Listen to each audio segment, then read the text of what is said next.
Rapaziada, o Corinthians vence o Vasco em pleno Rio de Janeiro, em pleno Maracanã, e é campeão da Copa do Brasil 2025. Vamos fazer uma análise dessa final. Primeiramente, parabéns ao Corinthians, campeão. Taça é taça. Agora, vocês não vão gostar muito da minha análise do jogo. Eu vou analisar o jogo e vou analisar a final. Então não fique muito com raiva. Segundamente, eu achava que o Corinthians ia ser campeão.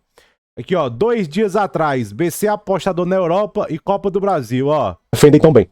Belezinha? E para fechar o dia, meus amigos, Corinthians, pra ser campeão da Copa do Brasil, tá pagando 2,20. Rapaziada, Dorival, acho que o Dorival não vai mais se surpreender com o Fernando Diniz. Eu acho que é o jogo que é o Corinthians e tudo mais. Eu confio muito no plano de jogo do Dorival. Pra você ver, eu acertei o palpite e não acertei a análise. Vocês acham que eu tô orgulhoso? Não tô orgulhoso. Obviamente, eu tô com o dinheiro no bolso, né? Tô com o dinheiro no bolso. Mas eu acertei o palpite e errei a análise. Porque não foi um plano de jogo do Dorival que fez o Corinthians ser campeão. O Yuri Alberto receber bola nas costas é a característica dele. É o ponto forte dele. E, meus amigos, esses vídeos aqui, ó, 27 de julho que eu gravei esse vídeo. Joia brasileira. Vibrador, aquele cara chato. Sabe aquele cara chato? Tem no bidão. Mas olha que a torcida do Corinthians não sabe admirar o que tem. Ó, torcida do Corinthians, que foi em julho, quando ele tava em baixa aqui no Brasil. Gravei esse vídeo, ó, 27 de julho. A torcida do Corinthians não sabe o que tem, porque aquele Kaká catalão desceu a lenha nele. Isso é um tapado. Com todo respeito ao Kaká catalão, que parece ser muito gente boa, corintiano, mas ele fez um comentário de tapado. Porque o brasileiro, ele não sabe ver o jogador que é bom com a bola. Essas características diferentes. E eu já tinha feito vídeo aqui nesse canal e lá no antigo que eu falei, o Breno Bidon é a melhor joia brasileira. No momento, depois que o Estevão saiu. Depois que o Estevão saiu, era o Breno Bidon.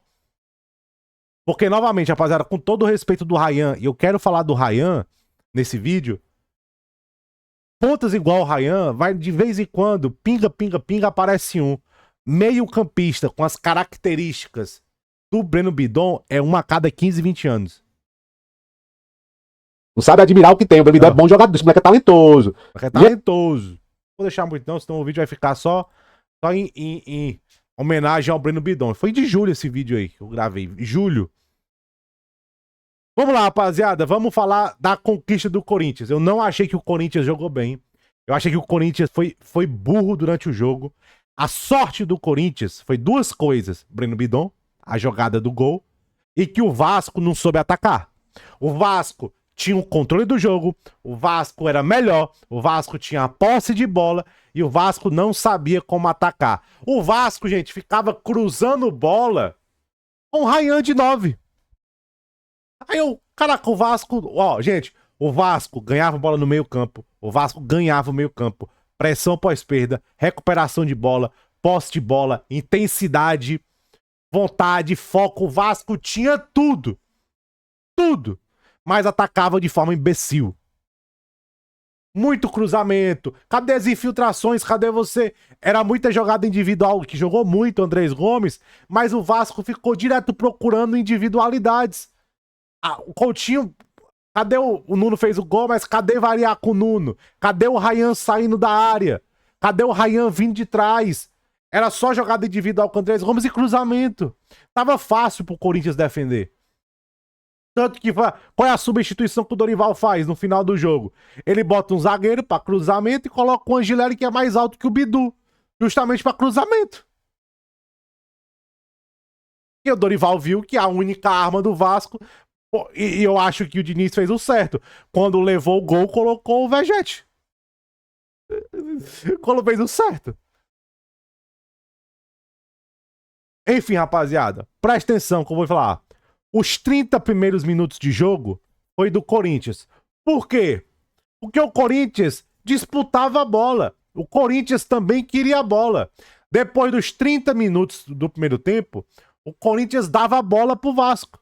Aí o jogo ficou muito pro Vasco. Aí eu, ué, Corinthians, beleza, ó, o Corinthians começa competindo, rapaziada. 4-3-1-2, o losango do Dorival, o Mateuzinho ali, pá, uma marcação interessante, um time tenso. O Corinthians queria a bola também, o Corinthians queria acionar ali a dupla de ataque, Depay e Yuri Alberto. Você vê que eles queriam verticalizar, tudo certo, as características. Você tem esses dois caras na frente, você tem que fazer isso mesmo. Você tem que fazer isso mesmo. E o Corinthians, ó, disputava. Faz 1-0 com o Yuri Alberto. Yuri Alberto perdeu uma sorte sua. Cara, se o Corinthians não fosse campeão, o que o pessoal ia lembrar desse lance, viu, Yuri Alberto? Mas como foi campeão, você deu uma assistência, o pessoal vai esquecer. Agora, se o Corinthians perde esse título, todo mundo ia lembrar da chance que o Yuri Alberto perdeu. O Yuri Alberto perdeu uma grande chance de fazer 2-0. Aí o Corinthians era melhor. Porque o Corinthians acionava, ó, presta atenção. Depois dos 30 minutos, o Corinthians só acionou o Yuri Alberto no lance do segundo gol.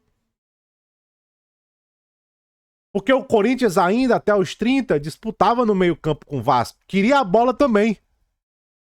Não sei se o Rui Skol vai analisar. O Rui Skol que tem muito isso de posse de bola. Não sei se vai ter o jogo do Vasco aqui. Acho que não vai ter, não. Só pra me comparar as posses de bola.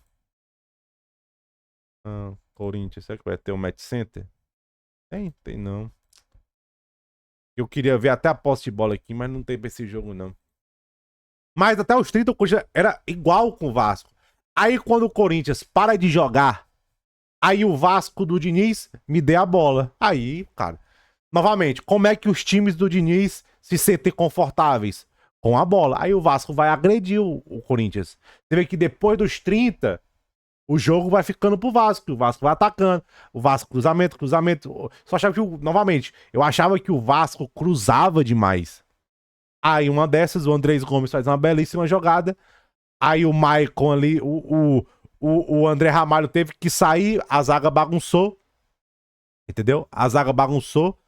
Cruzamento, o Nuno Moreira vai lá e faz. Empata o jogo. No lance do primeiro gol do Yuri Alberto, achei que o Léo Jardim vacilou. Ele hesitou, ele poderia ter caçado aquela bola. Acho que o Léo Jardim ficou muito preso no gol. Aí o Vasco empata com o Nuno Moreira. Aí a torcida, o Maracanã, inflama. A torcida do Vasco começa aí volta pro segundo tempo atacando. O Vasco era melhor. Só que o Vasco, novamente, rapaziada, o Vasco não procurava o Ryan. Cadê o Coutinho mais participativo? Tinha bola. Só que o Vasco era muito PH, Pomita, Andrés Gomes. Até o Nuno Moreira eles acionaram muito pouco. Cadê? Era muito pro Andrés Gomes, Pomita. Aí o Paulo Henrique aqui. Cadê você acionar o Ryan? Infiltrar um pouco mais. Usar o falso 9. Por isso que eu quero falar do Ryan. Acabou esse experimento de Ryan de falso 9. Acabou. Ele tem que ser ponta. O Ryan tem que ser ponta. Ponto. Ponto final. Você vê que o Ryan, quando ele sai da ponta, ele se torna mais impactante pro jogo. Acabou esse experimento de Ryan de 9. Pô. Não é o momento pra esse time aí. Aí, o Vasco melhor, só que o Vasco, novamente, muito limitado ofensivamente, muito chuveiro. E eu pensava, velho, se for pra viver disso aí, bota o Vegete. Bota o Vegete. Aí vem a jogada genial de Breno Bidon. Ele quebra a linha, dá um passe. Ele pega o Vasco bem avançado. O Yuri Alberto cruza. O Depay só tem o trabalho de colocar, de empurrar pro gol. 2-1 Corinthians. Aí que o jogo vira. Aí ele coloca Carrijo. Aí ele coloca o Garro. Botou o André Luiz aqui no lugar do Maicon. Aí ele foi se fechar. Aí depois só deu o Vasco. Aí depois ele colocou novamente João Pedro Choca e o Angileri pra defender bola parada. É isso, rapaziada. Foi exatamente isso que aconteceu. Aí o Ryan fez o Hugo Souza fazer boas defesas. O GB ali teve uma chance. Mas no final o Vasco nunca se aproximou de empatar realmente o jogo. O Vasco tinha a bola. Gente, o Corinthians não fez um grande jogo. Mas uma bola longa pro Yuri Alberto. Uma jogada genial do Breno Bidon. Campeão. Futebol. Taça é taça. Taça é taça. Taça é taça. Achei que o Vasco. O Vasco tinha. Cara, ó, não é porque o Corinthians jogou mal que torna que o Vasco jogou bem. O Vasco jogou de maneira burra. Muito chuveiro, muito chuveiro, muito chuveiro. Cadê usar mais o Ryan? O Ryan, novamente, quando o Vegete entra, olha como o Ryan muda no jogo. Vira bem mais impactante. Entendeu? Mas, obviamente, parabéns ao Corinthians. Nos vemos aí na Supercopa do Brasil, belezinha? Seus corintianos. Aqui em Fortaleza deve estar mó festa, que tem muito corintiano aqui. Belezinha? Tamo junto, parabéns pro Corinthians. Em relação ao Vasco, o Vasco classifica pra Sul-Americana. Melancólico pro Vasco. Mas, velho, apesar que o Pedrinho fez o que fez com as SAFs no Brasil, ele melhorou muito o clube, melhorou o elenco, entendeu? Melhorou o elenco. Eu acho que o Vasco não pode desanimar. O Vasco tem que pegar esse bom momento, que é o time finalista, time que melhorou, e utilizar para ver se mantém uma estabilidade mais para cima. Entendeu? Uma estabilidade mais para cima. Parabéns ao Corinthians, taça é taça, e parabéns pro Dorival. Tem que mudar a Copa do Brasil agora, é Copa Dorival Júnior Brasil.